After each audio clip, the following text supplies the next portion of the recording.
Strong looks different for each of us, and it's time to put focus on our unique journeys that get us there. This space created weekly is for athletes to improve their mindset in order to better navigate challenges that come up in sport and in different seasons of life. On this show, we ask the questions that lead to better answers and have the conversations that truly matter. This is the Becoming Your Strong podcast. Hey, you guys, welcome back to another episode of the Becoming Your Strong podcast. I'm actually really excited. I think I start off with that every single week. I'm really excited for this episode. When am I not excited for an episode?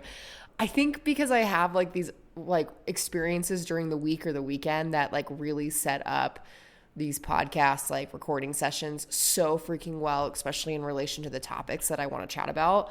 I get jazzed every time I get behind the microphone.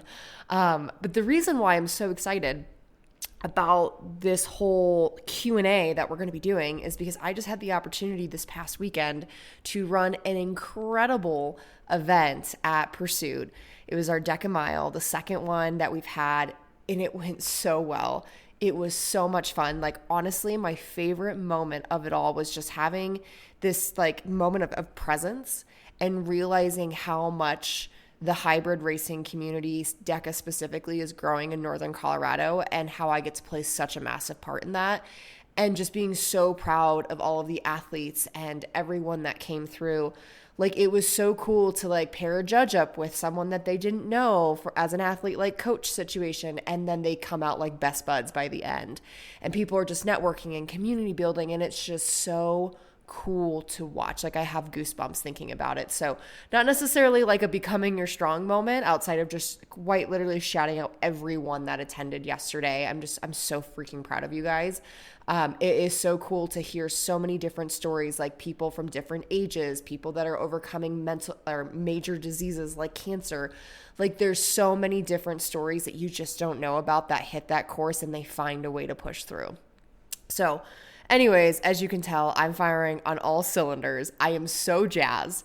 And again, I'm jazzed because now I get to follow up from this weekend of how to essentially help people improve in their training, in their racing, in some more of those physical aspects. And again, just do it more of a Q&A type session based off the questions that I'm commonly getting from social media, people in my classes, things of that sort. So I'm going to just start rattling these off. There's no specific order or flow to this. But I think that just these three, I have four questions. Four questions that I have, I think are really going to make a massive difference, regardless if you're more of a beginner, if you're intermediate, or if you're starting to really push for that elite level. So with that being said, no further ado, how do I balance strength and endurance without sacrificing one? This is such a good question that I think every coach would not stumble over, but be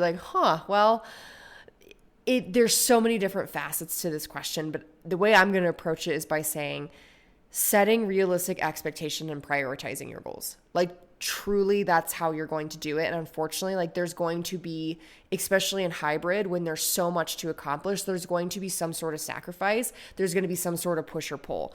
But if you're able to have a conversation with yourself around what your expectations are, if those are realistic, and then can prioritize your goals, then you're able to build a training plan, build a training block that will allow for you to accomplish said things without feeling like you're actually sacrificing anything, at least majorly. I will share just from my particular background, being both an athlete and a coach in the space. I've gone from being a strength athlete to more of a hybrid athlete. And my numbers when it comes to weightlifting, while they're still great, I'm definitely a strong athlete in comparison to most, they're not as high as they could be if I chose to just specialize in strength, right? That makes sense. Or even if my goals were in hybrid to get stronger. I really honestly think that it starts with what is the main goal right now and how does strength versus endurance play into it. So something to think about. This is going to look different for every single person based on their current level of fitness and their goals. If your sport/goal is requiring you to have a base level of strength, which most of them do, whether it's Hyrox, DECA, Deadly doesn't, then you need to consider that. Also, all of those are different. Like Hyrox, I would say, would require more strength than DECA would require, but DECA is going to require more strength than Deadly Dozen would require. But that also is going to be different based off of the athlete and their current levels of strength and their background. So if you find that like, hey, if I'm looking at the sport that I'm specializing in for this current season, I need to think, okay, what's the base level of strength that I need to have? Do I have that? No, I don't. Okay, well then I might need to prioritize the strength. And that's just what my block needs to be more emphasized towards. If you already have the base level of strength, well, yeah, it's always cool to get stronger. Don't trust me. There's nothing more fun than flinging some iron around and being like, I did that. And I think that there's ways that you can still do that, right? Again, based off the type of strength training sessions that you're having and how many of them a week that you're having. But if you already have the base level strength, and that's where I'm at, like I don't really need to get any stronger. I'm already pretty damn strong for my sport. So I prioritize the aerobic base building because that is what's going to give me more bang for my buck. So could I be sacrificing strength goals? Yeah, but also my goal isn't to like back squat 300 plus pounds. So like I kind of also don't care. Nor does that benefit me for DECA, Hyrox, anything of that sort. So again, it doesn't really play a role in my training, and I don't really care for it too. So again, really what it comes down to is what your main goals are, where you find that your base level of certain things are at. Again, if you're more of a strength athlete and you need more endurance, maybe you need to flip those and vice versa. I would say actually as well too, not to go super scatterbrained here, but another thing that you need to think about is what season are you in? Are you in your off season or are you in your like in season? And this is also kind of silly because DECA season overlaps with Hyrox season, which overlaps with the new Deadly Dozen season. Like there's just a lot going on to where like there's never really truly like a rest. So it's kind of hard to say what's in season versus off season. I would say right now I am in season. So my goal right now is not necessarily to build strength. I was in more of like my off season when I was doing like Hyrox, because Hyrox was more of like the fun thing where I wanted to dip my toes into it, but I knew it was not the most important thing. So I spent more of my time doing the base level fundamental things that you do at the beginning of the year before you go into in season, right? So building up that strength, building up that aerobic base capacity, like doing those really long sessions, like you're just laying the foundation so that as you move into in season, you start to get a lot more specific. So I'll talk about that a little bit more in some of these other questions that we have, but hopefully that makes sense. You just need to realize where you're at and what your actual goals and expectations are. And if you could have that conversation with yourself, it's going to probably become pretty clear where you should be spending your time and your energy. Let's go into the next question. Why do I feel strong in the gym, but I fall apart during races? Oh, this is such a loaded question. Such a loaded question that people are just like dumbfounded by. Like, I don't know what to do. I want to get better. And I feel like I get better, but then I just like show up here and I fall apart. There are so many different answers. So instead of giving you like 17 million different answers, I'm going to ask you some questions instead, because I think once you're like, oh, that's me, the answer might become more clear. What does your training load look like? That is the number one thing that I ask is how many weeks or I'm sorry, not how many weeks. What does your week actually look like on a regular basis? How many intensity sessions are you doing? If you're doing HIIT classes every day for 5 to 6 days a week, no freaking wonder why you're dying. I can't do that. I don't want to do that. That sounds terrible. For those of you doing that, bless your heart. But that is a big reason, right? You have nothing left in the tank probably by the time that you get to races. What does your overall block look like in terms of not only like individual weeks, but do you have deload weeks? At every 4 to 6 weeks is when you want to take a downshift week, like completely, where you're focusing on mobility, active recovery, bringing down the volume, bringing down the intensity. If you don't have a deload week and maybe you haven't had one since ever, well, That might be a reason why. What does your taper look like? Do you even have a taper? Different races are going to call for different things. Like my half marathon taper is going to look way different than my taper for a DECA race because of the demands of the two races, right? So you need to consider like, what is it that you're actually racing and what taper do you need in order to be successful? Other questions. What does your nutrition look like leading up in the days of before the race versus actual race day itself?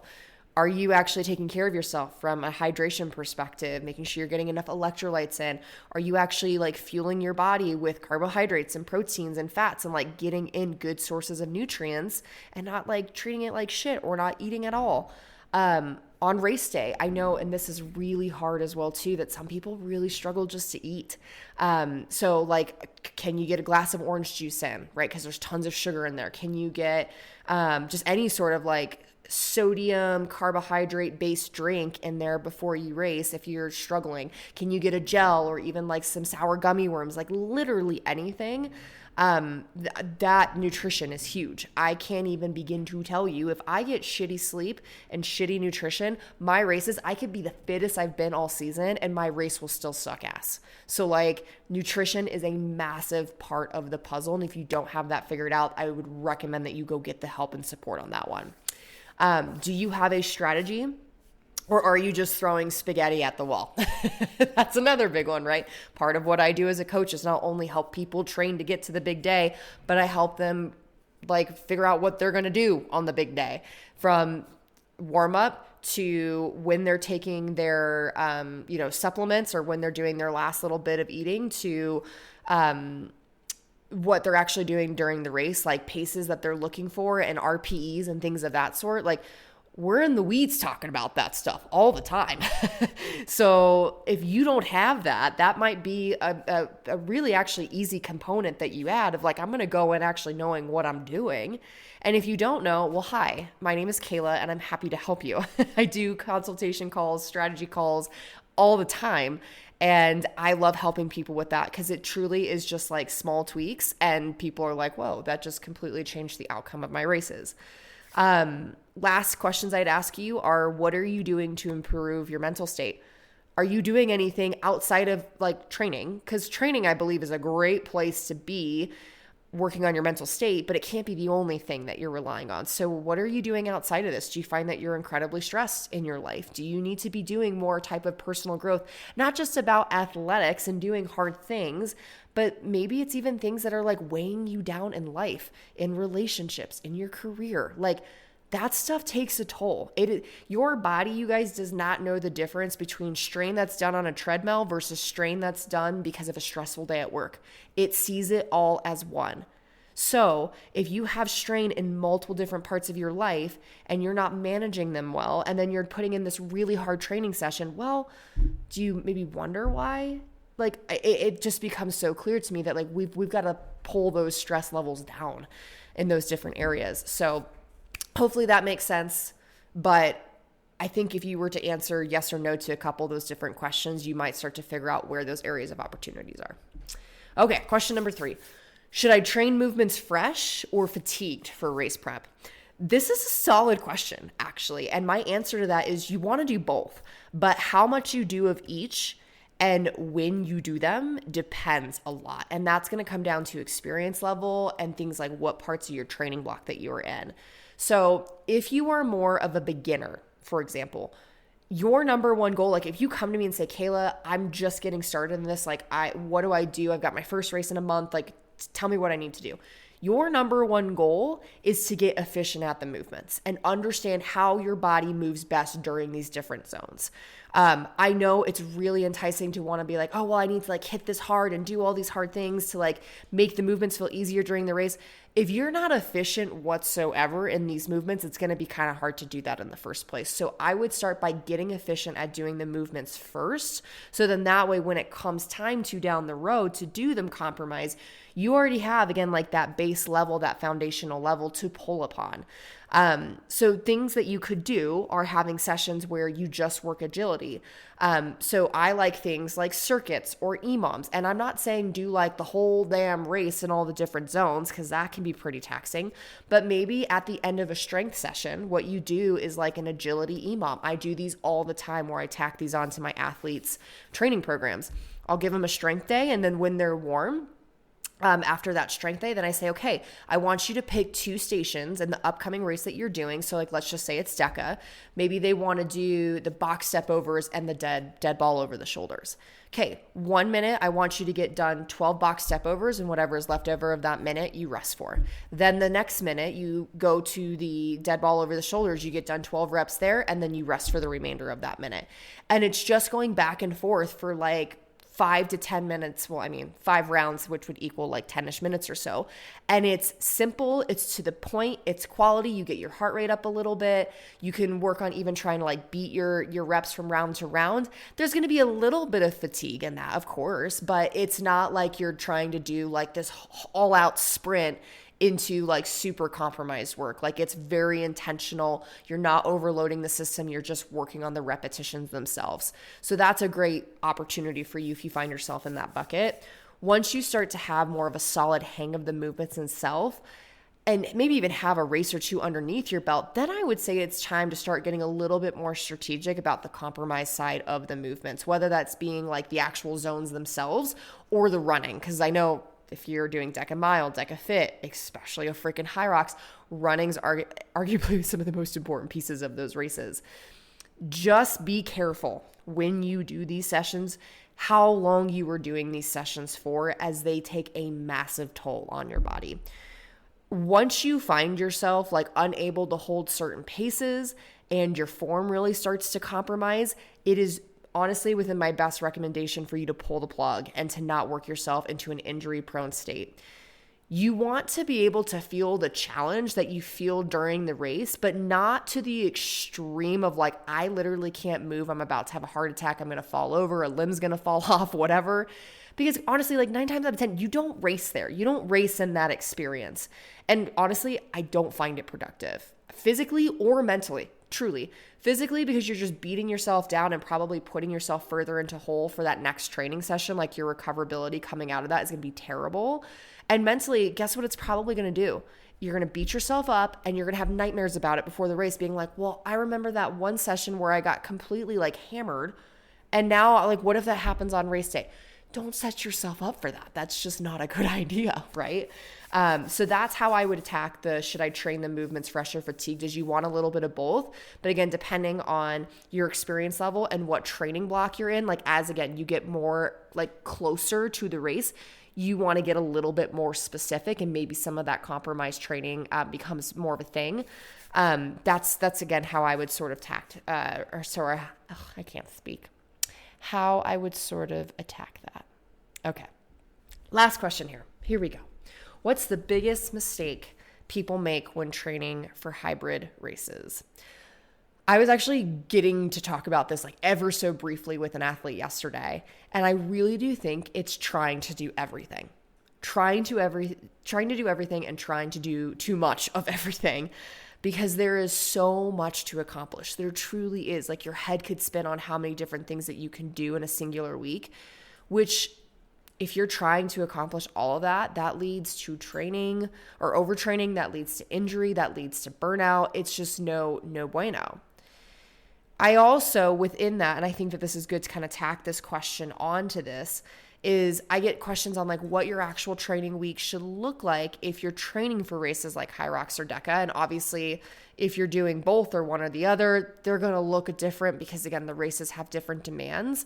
But I wanted to throw out what the key components are of your week that you should have. And I'm not going to say like, well, you should do 3 days here and like your week should be laid out bing, bing, bing, boom, because every person is different. Again, if you're coming at this with a certain level of fitness, a certain level of experience, and again, depending on how close you are to the race, like that, it's going to matter so differently. Like I can't give you the exact training recipe or protocol here, but here are the days that like I'm always like mixing around within my athletes' training programs. The first one is a threshold day. Okay, so these are the days that like are definitely very quality, that are getting you up into those higher zones. Typically when I'm saying threshold day, I'm talking about things that are like more of the, obviously the aerobic piece, but like not like where you're doing like all of the Decker high rock stations. Like I'm talking about like a threshold run type day or a threshold day on the machines, where you're working maybe not necessarily single modality, but pretty damn close to that. So that way you can keep your heart rate fairly consistent amongst what it is that you're really trying to move the lever in. So there should be a threshold day based off of that. Again, running repeats, maybe it's erg repeats, things of that sort. Then there's an aerobic base building day, right? So going on your longer easy runs, doing your erg flows, things of that sort. Your strength days. So your strength days are going to look different depending again on what training block that you're in. If you are in sort of like that off training season and like you have the ability to go and do some heavy lifting days, maybe that's what your strength days are more geared towards. So low rep, high intensity. If you are getting closer and closer to a race, not saying that those days don't necessarily matter, but I would say your muscular endurance days are going to matter more. So you're going from low reps, high intensity to lower intensity, aka lighter weights. You're working on the speed, moving faster, fatiguing the muscles, and you're going at a higher rep, higher like duration of work. There are also things that are kind of a mixture of those that are like your contrast days, where you're doing like a really heavy lift into something more explosive, right? And that's going to work more of your power. My power is probably mixed in honestly throughout majority of my year, because that's something that I want to continue to move the lever on. But again, depending on where I'm at, I'm either going to really emphasize either more strength or more muscular endurance. So again, depending on where you're at. Specifics to, I'm sorry.